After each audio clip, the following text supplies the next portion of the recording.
Top three things in my notebook this morning. Number one, Europe. Number two, the Japanese yen. And number three, 10-year bond yields here in the USA. Just looking at Europe in particular, a very interesting buying opportunity here developing.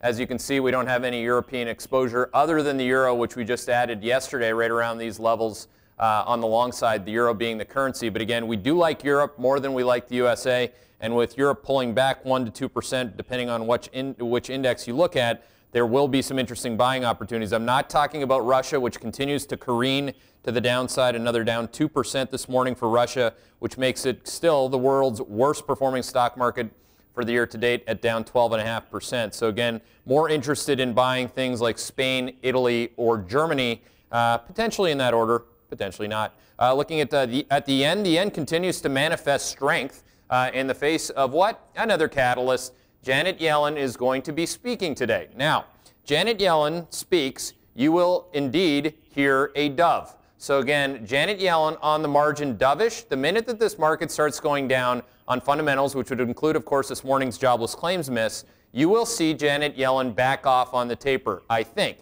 Now again, the currency market actually definitely and most definitely thinks that right now. So again, watch out for Janet Yellen. She can burn that buck, and in the face of a burning buck, the yen goes up and the Nikkei goes down. Nikkei down 8.3% for the year to date.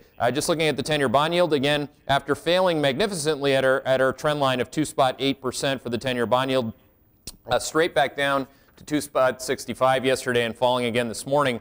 So you don't want to get piggy here. Again, we're trading a pretty tight range in bonds. Yes, we like bonds in the face of growth slowing, but you don't want to be buying bonds at 263, 264 on the 10-year. So again, just trade the range on the 10-year yield in terms of how we've outlined it. And those are your top three things.